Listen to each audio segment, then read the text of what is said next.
Hello friends, Radhe Radhe. কেমন আছো সবাই? আশা করি ভালো আছো, সুস্থ আছো, আর আমরাও কিন্তু বেশ ভালো আছি। মো লাইফস্টাইল ব্লগে তোমাদের ওয়েলকাম আর অনেক অনেক ভালোবাসা দিয়ে আজকের ব্লগটা শুরু করলাম। সকালবেলা ঘুম থেকে উঠে রাত্রি পর্যন্ত সংসারের কাজ একা হাতে করা, তার সাথে সংসার পরিচালনা করা বাইরের থেকে দেখলে যতটা সহজ মনে হয়, আসলে কিন্তু এতটাও সহজ না। যে করে সে জানে তার উপর দিয়ে কতটা পরিশ্রম যায়। আমরা যারা বাড়িতে থাকি, বাইরের থেকে অনেকেরই মনে হয় বাড়িতে থাকলে কয়েকটাই কাজ, তারপর তো নিজের জন্য কতটাই সময় আর অনেকটাই রেস্ট পাওয়া যায়। আসলে কি তাই? আর একটা হেল্পিং হ্যান্ড থাকলে তো ব্যাপারটা একদমই আলাদা। যেমন আমাদের আছে, তবে সে শুধু ঘরের ঝাড় দেওয়া, মোছা আর মাঝে মাঝে তোমার কাপড় কেচে দেয়, বাকি কিন্তু যেটুকু চাপ থাকে সেটা পুরোটাই আমার। কিন্তু সেটা কিছু করার নেই, যেহেতু আমরা গৃহিণী, তাই না? তো আমি ঘুম থেকে উঠে কিভাবে আমার কাজকর্ম গুছিয়ে করি, যাতে সারাদিনে নিজের জন্য কিছুটা সময় পায়। তাছাড়া ছেলেও আছে, তাকেও দেখতে হয়। যদিও সে বড় হয়ে গেছে, তবুও তো মা, আর মায়ের কাছে কিন্তু সন্তান সবসময় ছোট। আজ জানো তো, সকালবেলা একটু দেরি করেই ঘুম থেকে উঠেছি। 8টা নাগাদ বাবুর বাবা অফিসের জন্য বেরিয়ে গেছে। ও বেরিয়ে যাওয়ার পরেই আজ সমস্ত কাজ কিন্তু শুরু করলাম। আর তার মাঝে এতটাই ঠান্ডা লাগছিল, জানো তো, ঘুম থেকে একদমই উঠতে ইচ্ছে করছিল না। তারপর এখন ছেলের স্কুলেও ছুটি, তার জন্যেই। কিন্তু কিছু করার নেই, ছেলের যদি স্কুল নেই কিন্তু বাবার অফিস তো আছে।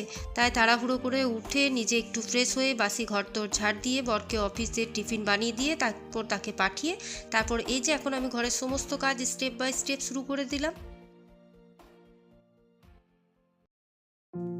আমি যখন ঘরের কাজকর্ম শুরু করে দিই তখন কিন্তু আর বসে একদমই সময় নষ্ট করি না। জানি যদি 5 মিনিটও আমি ফোন বা গল্প গুজব করে কাটিয়ে দিই তাহলে কিন্তু আমারই কাজ করতে অনেকটাই লেট হয়ে যাবে। তারপর কিন্তু আমি আর সময়ে করে উঠতে পারবো না। তারপর তো ছোট দিনের বেলা।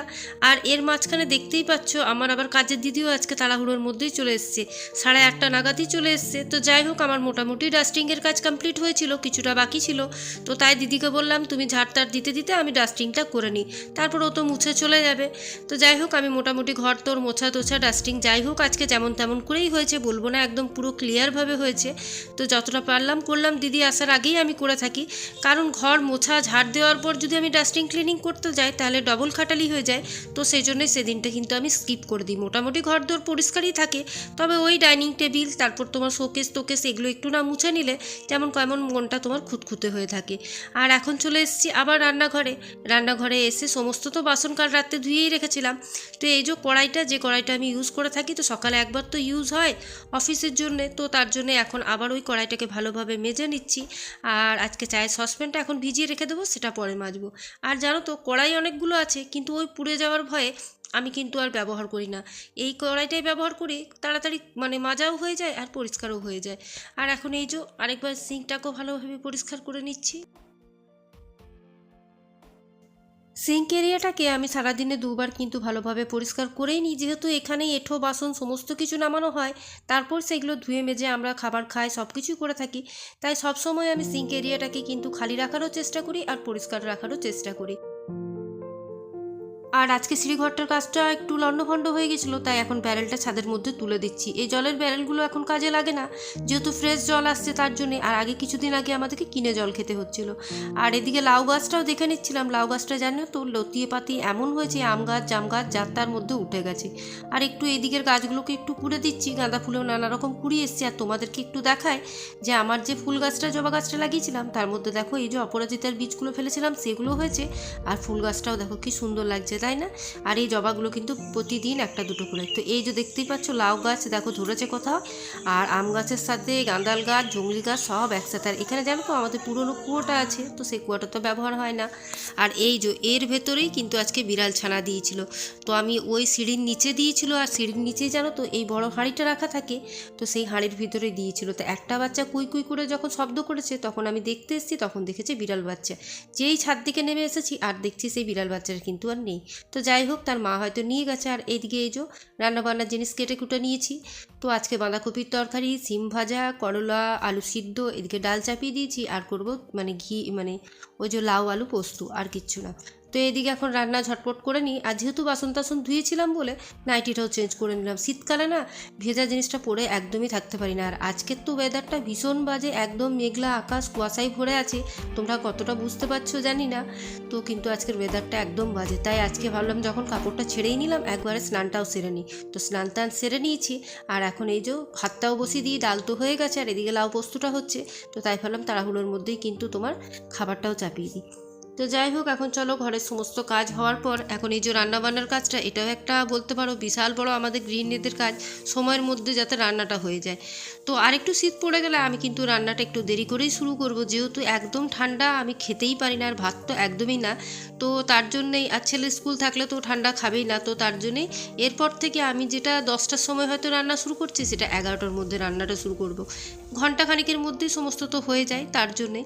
তো এখন চলো ডালটা নামিয়ে ভাতটা চাপিয়ে দিই। আমরা গৃহিণীরা যারা ঘরের কাজকর্ম করি তারা কিন্তু যদি আমরা সময়ের মধ্যে সমস্ত কাজ কমপ্লিট করেও নিই, তবুও কিন্তু দেখবে আমরা খুঁটিনুটি কাজ বের করেই নিই। কারণ আমাদের মনে হয় যে আজকে সময় আছে তো এই কাজটা করে নিই, বা যদি হাতে প্রচুর সময় থাকে তখন অন্য একটা কাজ নিয়ে পড়ে থাকি, আমরা কিন্তু বসে একদমই থাকতে পারি না। আমার তো তাই মনে হয়, যদি মনে হয় যে আজকে আমার রান্নাবান্না কমপ্লিট হয়ে গেছে তো আজকে আমি এই কাজটা করে নিই, তাহলে কিন্তু আমার ভালো হয়ে যাবে। হয়তো তোমার আলমারি গুছিয়ে নিলাম, নয় ছাদটা পরিষ্কার করে এলাম, নয় সিঁড়িঘরটা পরিষ্কার করলাম, কিছু না কিছু আমি করতেই থাকি। তো এইভাবে সময়টাও পেরিয়ে যায়। আর তারপর তো ঘরে আমরা একটা বাউন্ডারির মধ্যে সবাই থাকি, বুঝতেই পারছো। রান্নাবান্না কমপ্লিট হওয়ার পর সবাই এক জায়গায় বসে তারপর গল্প গুজব এগুলো তো হয়, কিন্তু সব কাজ শেষ করার পর আমরা সবাই, আমি বলে নয়, আমার যারা যারা আছে সবাই কিন্তু এরকমভাবেই করে। হয়তো রোদে বসে সবাই কিন্তু রান্নাবান্না শেষ করে। তো এদিকে কিন্তু আমার রান্নাবান্না সমস্ত কমপ্লিট। এদিকে ডালটাও ফোড়ন দেওয়া বাকি ছিল, তো ব্যাস ডালটাও ফোড়ন দিয়ে দিলাম। আর এখন সবে কিন্তু তোমার সময় হচ্ছে 12টার মধ্যে আমার সমস্ত কিছু হয়ে গেছে। আর আজকে একটু ভাবলাম যে মুখে একটু ওই দই লাগাই, জানো তো আমার স্কিনটা প্রচণ্ড ড্রাই হয়ে গেছে, আর শীতকাল এলেই কিন্তু আমার ড্রাই হয়। তো তাই এখন ফেস ওয়াশ একদমই ইউজ করছি না, তার জায়গায় কিন্তু শুধু আমি দইটা ইউজ করি। দইটা দিয়ে মুখটা ধুয়ে তারপর জল দিয়ে ভালোভাবে ওয়াশ করে নিই। আর এই দেখো পুতুন সোনা চলে এসছে, এ তো আমাদের সারা দিনের টাইম পাসের মানে লোক বলতে পারো। সকাল থেকে এত বকর বকর করে আর এত কথা বলতে শিখেছে, তো ওই যেই দেখে যে ক্যামেরাটা অন তখন সে কিন্তু নাচানাচি শুরু করেছে। তো দেখো ওর বলে দাও আটা গেছে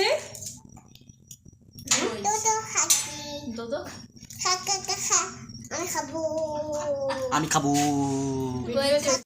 তো আমাকে যেই দেখেছে ক্যামেরা অন করতে, তো আমি তো ওর মৌ দিদি হই, তো সেই জন্য ও বলছে মৌ দিদি আমাকে দেখা যাচ্ছে না, তো ওকে সেই জন্য বললাম এসো এখানে এসো দেখতে পাবে। একটু একটু করে সব কথাই বলতে পারে। আর দেখো এখন এই যে সামনে যাবে আবার পেছনে দৌড়ে দৌড়ে আসবে। তো ওর কিন্তু মজা লাগছে, ও নিজেকে দেখতে পাচ্ছে, ও তো বুঝতে পারছে না কি হচ্ছে। তো দেখো এখন নাচানাচি করছে। আর আমিও এখন দই দিয়ে মুখটা ধোয়ার পর এই যে ময়শ্চারাইজার লাগিয়ে নিয়ে এখন একটা লিপ গার্ড লাগিয়ে নিলাম। আর এখন জানি তো নিভিয়ার সাথে আমি একটু গ্লিসারিন অ্যাড করে রেখেছি, যেহেতু প্রচণ্ড টান টান হচ্ছে স্কিন, তার জন্য। তো চলো আজকের ব্লগটা এখানেই শেষ করছি, কালকে আবার একটা নিউ ব্লগ নিয়ে তোমাদের সাথে দেখা হবে। ততক্ষণের জন্য ভালো থেকো, সুস্থ থেকো, আর সবাইকে সুস্থ রেখো, আর মুখে একটা সবসময় বড় স্মাইল রেখো। আজকের মতন এইটুকুই, টাটা। এটা মেখেছো?